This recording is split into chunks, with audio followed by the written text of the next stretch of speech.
அன்பு நேயர்களுக்கு இனிய வணக்கம். சிம்மம் ராசிக்கார நேயர்களுக்கு நம்ம இன்னைக்கு வீடியோ பதிவுக்கு முழுமையா போறதுக்கு முன்னாடி முருகரை மனதார வணங்கிட்டு வீடியோ பதிவுக்குள்ள போகலாங்க. ஓ முருகா போற்றி, ஓ முருகா போற்றி, ஓ முருகா போற்றி, என்னை காக்கும் முருகனே போற்றி, நல்லதே நடக்கும், நல்லது மட்டும்தான் நடக்கும். நம்மளோட சிம்மம் ராசிக்காரங்க நினைச்சதை சாதிக்கிற வரைக்கும் அதிர்ஷ்டத்தை நம்ப மாட்டாங்க, கடவுளை மட்டும்தான் நம்புவாங்க. அடுத்தவங்க செய்ய முடியாதுன்னு ஒதுக்கி வச்ச காரியத்தை கூட அழகா திட்டம் தீட்டி முயற்சி பண்ணி அந்த காரியத்துல வெற்றி அடையக்கூடியவங்களா இவங்க இருக்காங்க. ஆத்ம பலமும் துணிவும் கொண்டவங்களா இவங்க வாழ்ந்துகிட்டு இருக்காங்க. இவங்க நட்புக்கு முக்கியத்துவம் தருவாங்க.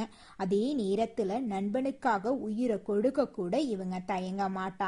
தாயை போல அன்பு உள்ளம் கொண்டவங்களா இவங்க வாழ்ந்துகிட்டு இருக்காங்க. இவ்வளவு அற்புதமான நற்குணங்களை கொண்ட சிம்மம் ராசிக்கார உள்ளங்களே, எல்லாரும் எப்படிங்க இருக்கீங்களா? நலமா இருக்கீங்களா? என்னம்மா நீங்கள் வேற எங்களை பார்த்து நலமா இருக்கீங்களான்னு கேட்டீங்களே. உங்கள் வாழ்க்கையில் இருக்கக்கூடிய பிரச்சனைகளை தாங்கிக்கிட்டு நாங்கள் இந்த உலகத்தில் உயிரோடு வாழ்கிறதே பெரிய விஷயம். அது எப்படிம்மா நாங்கள் நலமாக வாழ முடியும் அப்படின்னு உங்கள் மனசில் நினைக்கிறது புரியுது. உங்க வாழ்க்கையில இருக்கக்கூடிய பிரச்சனைகள் எல்லாமே காணாம போக போகுது. இந்த மாதம் ஏற்படக்கூடிய குரு பெயர்ச்சியின் மூலமாக உங்க வாழ்க்கையே பிரகாசமா மாறப்போகுது. உங்களுடைய ஆசைகள் கனவுகள் எல்லாமே நிறைவேற போகுது. உங்க வாழ்க்கையில இது நாள் வரைக்கும் இருந்த அனைத்து தடை தாமதங்களும் காணாம போகுது. உங்க கையில செல்வாக்கு உயரப்போகுது. உங்க வாழ்க்கையே அழகான வாழ்க்கையா மாறப்போகுதுங்க. இந்த வீடியோ பதிவு முழுமையாக சிம்மம் ராசிக்காரர்களுக்கானதுங்க. சிம்மம் ராசி நேயர்களுக்கு 2026ஆம் ஆண்டு ஒரு முக்கியமான காலகட்டமா இருக்கு. இந்த ஆண்டு சுய மாற்றத்துக்கான நேரமா இருக்கும். தற்போது அஷ்டம சனி நடைபெறதுனால சுகங்களை விட சுய பரிசோதனைக்கு முக்கியத்துவம் கொடுக்கணும். பேராசை மற்றும் இச்சைகளை தவிர்த்து கடந்த காலத்தை விட சிறந்தவராக மாற முயற்சி செஞ்சா 2026ஆம் ஆண்டு ஒரு ராஜாவை போல வரவேற்கலாம். ஜனவரி மாதம் உங்கள் வாழ்க்கையில் நல்லதுதாங்க நடக்க போகுது. சூரிய உதயத்தின் போது சந்திரன் 10ஆம் வீட்டில் உச்சம் பெற்று அமர்ந்திருக்கிறாருங்க. இது உங்கள் தொழில் மற்றும் அந்தஸ்தில் உணர்ச்சி பூர்வமாக கவனம் செலுத்துவதை குறிக்குதுங்க. உங்கள் 5ஆம் வீடான தனுசு ராசியில் சூரியன், செவ்வாய், புதன், சுக்கிரன் ஆகிய கிரகங்களின் சேர்க்கை இருக்கு. இது சதுர் கிரக யோகம் அப்படின்னு சொல்லப்படுது. இது புத்திசாலித்தனம், கல்வி, குழந்தைகள், காதல் மற்றும் படைப்பாற்றல் ஆகியவற்றில் கவனம் செலுத்த வேண்டிய நேரமா இருக்கு. உங்கள் 11ஆம் வீடான லாபஸ்தானத்தின் அதிபதி புதன் 5ஆம் வீட்டில் அமர்ந்திருக்கிறார். 5ஆம் வீடான புத்திஸ்தானத்தில் அதிபதி குரு 11ஆம் வீட்டில் அமர்ந்திருக்கிறார். இது ஒரு அற்புதமான தனயோகம். உங்கள் புத்திசாலித்தனம் நேரடியாக உங்கள் லாபமாக மாறுங்க. நீங்கள் எதை யோசிக்கிறீர்களோ அதிலிருந்து பணம் உருவாகும். ஜனவரி மாதம் உங்கள் ஆளுமை மிகவும் காந்தம் போல ஈர்க்கக்கூடியதாக இருக்கும். சூரியன் 5ஆம் வீட்டில் இருக்கிறதுனால் மதிப்பும் தேஜஸும் கிடைக்குங்க. தன்னம்பிக்கை அதிகமாக இருக்கும். ஆனா அறிவு சார்ந்த அகங்காரம் வேண்டாம். உடல் நலத்தை பொறுத்தவரை ஆரோக்கியம் சிறப்பா இருக்கும். ஆனா கபம் மற்றும் பித்தம் தொடர்பான பிரச்சனை வரலாம். குளிர்ச்சியான பொருட்களை தவிர்ப்பது உங்களுடைய உடல் நலத்துக்கு ஆரோக்கியம் தருங்க. ஜனவரி மாதத்தில் தொழிலை பொறுத்தவரை 2 பகுதிகள் இருக்கு. முதல் பகுதி, நீங்க தொழில்ல எவ்வளவு முயற்சி பண்ணாலும் தொழிலில் லாபம் கிடைக்காம இருந்திருக்கும். ஆனால் இனி வரக்கூடிய காலங்களில் நீங்கள் உழைத்தீர்கள் என்றால் உங்களுக்கு தொழில் வெற்றி கிடைக்கும். இந்த நேரத்தில் உங்கள் தொழில் ஸ்தான அதிபதி சுக்கிரன் 5ஆம் வீட்டில் இருக்கிறார். இது வேலையை ரசித்து செய்யக்கூடிய நேரமா அமைஞ்சிருக்கு. மீடியா, கலை, எழுத்து, டிசைனிங் போன்ற துறைகளில் இருப்பவர்களுக்கு இது பொற்காலமாக அமைஞ்சிருக்கு. அரசு வேலைக்கு தயாராகி வருபவர்களுக்கு இது மிகவும் சிறப்பான நேரங்க. உங்கள் வாழ்க்கையில் நல்லதுதாங்க நடக்கும். ஜனவரி மாதத்தில் அற்புதங்கள் எல்லாம் அடுக்கடுக்காக நடந்து கொண்டிருக்குதுங்க. சுக்கிரன், சூரியன், செவ்வாய் ஆகியோர் உங்கள் 6ஆம் வீடான மகரம் ராசிக்கு செல்கிறார். இதனால உங்கள் வாழ்க்கையில் வேலை பளு அதிகரிக்க வாய்ப்பு இருக்குதுங்க. வருமானத்தை பொறுத்தவரை இது மிகவும் சிறப்பான நேரமா இருக்கு. புதனும் குருவும் ஒருவருக்கொருவர் வீட்டுல இருக்காங்க. இது மகாலட்சுமி யோகமா கருதப்படுது. பணம் வரும். உங்கள் புத்தியால, கல்வியால, கமிஷன் அடிப்படையிலான வேலைகளால பணம் வருங்க. செலவுகளும் அதிகமா இருக்கதான் செய்யுங்க. ஆனா நீங்க சேமிப்ப பழகிக்கோணுங்க. இந்த மாதம் புதிதாக எந்த கடனும் நீங்க வாங்கக்கூடாது. நீங்க யாரையாவது காதலித்தால் இது மிகவும் அதிக ஆற்றல் கொண்ட நேரம்.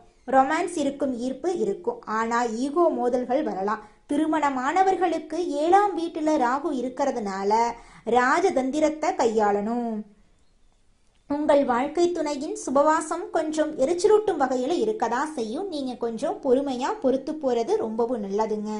சிம்ம ராசியை சேர்ந்த இல்லத்தரசிகளே, உங்களுக்கு இந்த நேரம் ஆற்றல் மற்றும் நிர்வாகம் நிறைந்ததுங்க. வீட்டில் விருந்தாளிகளின் வருகை இருக்கும். வீட்டை புதுப்பிக்க இது சிறந்த நேரமா இருக்கு. ஆனா புகுந்த வீட்டு உறவினர்களுடன் மனக்கசப்பு ஏற்படலாம். குழந்தைகளுடன் நேரத்தை செலவிடுங்க. உடல் நலத்துல கவனம் செலுத்துங்க. உங்களுடைய வாழ்க்கையில நல்லதுதாங்க நடக்கும். கெட்டதுங்கிற பேச்சுக்கு துளி கூட இடம் கிடையாதுங்க. சுக்கிரன், சூரியன், செவ்வாய், புதன் ஆகிய கிரகங்களின் பெயர்ச்சியால தொழில், தன்னம்பிக்கை, பண சேமிப்பு அதிகரிக்கும். சனியின் தாக்கம் இருக்கிறதுனால சூரிய வழிபாடு, சனி மற்றும் சிவ வழிபாடு செய்யுங்க. கருப்பு மற்றும் அடர் நீல நிற ஆடைகளை தவிர்ப்பது நல்லதுங்க. சிவப்பு, ஆரஞ்சு, மஞ்சள் நிறம் உங்கள் அதிர்ஷ்டத்தை தூண்டுங்க. ஈகோவை குறைச்சு உங்கள் பேச்சில இனிமைய கொண்டு வாங்க. உங்களுடைய வாழ்க்கையில வெற்றி மட்டும்தான். தோல்விங்கிற பேச்சுக்கெல்லாம் துளி கூட இடம் கிடையாதுங்க. உங்களுடைய எண்ணம் போல உங்க வாழ்க்கையில நல்லது மட்டும்தாங்க நடக்கும். இந்த உலகத்துல யாருங்க கோடீஸ்வரன்? கோடியா பணம் வச்சிருக்கிறவங்களா, பிடிச்ச உணவுகளை சாப்பிட்றவங்களா, பிடிச்ச உறவுகள் கிட்ட பேசுறவங்களா? இதுல யாருமே கோடீஸ்வரன் கிடையாதுங்க. யார் ஒருத்தவங்க நோய் நொடி இல்லாம, மனக்கவலை இல்லாம நிம்மதியா தூங்குறாங்களோ அவங்க தாங்க இந்த உலகத்திலேயே சிறந்த கோடீஸ்வரன். அப்பேற்பட்ட கோடீஸ்வரன் ஆகக்கூடிய யோகம் உங்களுக்கு இந்த மாதம் அமைஞ்சிருக்குதுங்க. உங்க வாழ்க்கையில இனி வரக்கூடிய காலங்கள்ல கவலை, கண்ணீர் அப்படிங்கிற பேச்சுக்கெல்லாம் துளி கூட இடம் கிடையாதுங்க. இது நாள் வரைக்கும் உங்களுடைய மனசில் இருந்த மனக்கவலைகள் எல்லாம் இனி வரக்கூடிய காலங்கள்ல காணாம போகுதுங்க. நீங்க சந்தோஷமான, ஆரோக்கியமான வாழ்க்கைய இனி வரக்கூடிய காலங்கள்ல வாழ போறீங்க. உங்க வாழ்க்கையில சந்தோஷம் நிலைச்சிருக்க போகுதுங்க. தன்னை சுற்றி இருக்கிறவங்க எல்லாருமே நல்லா இருக்கணும் அப்படின்னு நினைக்கக்கூடிய சிம்மம் ராசிக்காரங்களே, உங்களுக்கு இந்த மாதம் லாபகரமாக இருக்க போகுது. பணவரத்து அதிகரிக்க போகுது. உங்களுடைய செயல்திறன் மேலோங்க போகுதுங்க. இழுபறியாக இருந்த ஒரு சில விஷயங்கள் நல்ல முடிவுக்கு வரப்போகுதுங்க. வீடு, வாகனங்கள் வாங்கும் நிலையெல்லாம் உருவாக போகுதுங்க. தொழில், வியாபாரம் முன்னேற்றம் காணக்கூடிய மாதமாக உங்களுக்கு இந்த மாதம் அமைஞ்சிருக்குதுங்க. விவசாயம், ரியல் எஸ்டேட் தொழிலில் உங்களுக்கு லாபம் தரும். வியாபார வளர்ச்சிக்கு புதிய திட்டங்களை நீங்கள் தீட்ட போகிறீங்க. உத்தியோகத்தில் இருக்கிறவங்களுக்கு நிலுவையில் இருக்கக்கூடிய பணம் கைக்கு கிடைக்க போகுதுங்க. பயணங்களால் உங்களுக்கு லாபம் கிடைக்க போகுதுங்க. குடும்பத்தில் தாய் வழி உறவினர்கள் மூலம் உங்களுக்கு உதவிகள் வரப்போகுதுங்க. கணவன் மனைவிக்கிடையே நெருக்கம் அதிகரிக்க போகுதுங்க. உயர்ந்த ஆடை ஆபரணங்கள் உங்களுக்கு சேரப்போகுதுங்க. நல்லது கெட்டது அறிந்து செயல்பட்டீங்க. எடுத்த காரியத்தை உண்ணாமல் உறங்காமல் முடிக்கக்கூடிய வல்லமை கொண்ட சிம்மம் ராசிக்கார அன்பு நேயர்களே, உங்களுக்கு இந்த மாதம் ஏற்படக்கூடிய குருபெயர்ச்சி உங்கள் வாழ்க்கையில் பலவிதமான அதிசயங்களையும் அற்புதங்களையும் கொண்டு வந்து சேர்க்க போகுதுங்க. இதுவரை எல்லாம் இருந்தும் எதுவும் இல்லாதது போன்று இருந்த ஒருவித அவஸ்தை நிலை மாறப்போகுது. குரு பகவான் உங்க வாழ்க்கையில அடுக்கடுக்கா நல்ல விஷயங்களை செய்ய போறார். எடுத்த காரியங்கள்ல வெற்றி உண்டாக போகுது. உறவினர்கள் வழிய வந்து உறவாட போறாங்க. உங்களை வேண்டான்னு உதறி தள்ளிட்டு போன சொந்த பந்தங்கள் உங்களை தேடி வர போறாங்க. வெளி இடங்கள்ல உங்களுக்கு முதல் மரியாதை கிடைக்க போகுது. ஆரோக்கியம் சிறப்பா இருக்க போகுது. சகோதர சகோதரிகள் வகையில உங்களுக்கு உதவிகள் கிடைக்கும். குறிப்பா மூத்த சகோதரர் வகையில உங்களுக்கு ஆதாயம் உண்டு. அரசு காரியங்கள் விரைந்து முடியுங்க. குடும்பத்துல இருக்கக்கூடிய குழப்பங்கள் நீங்கி குடும்பத்துல சந்தோஷம் நிலைச்சிருக்குங்க.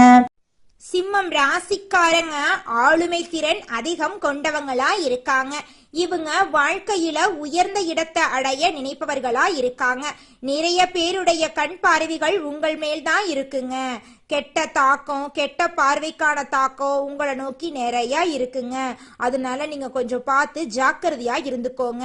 வருமானம், வேலை, எதிர்கால திட்டங்களை வெளியில சொல்லக்கூடாதுங்க. தாய் தந்தையின் உடல்நிலையில கவனமா இருந்துக்கோணுங்க. நல்லதே நடக்கும், நல்லது மட்டும்தான் நடக்கும். நன்றி, வணக்கம்.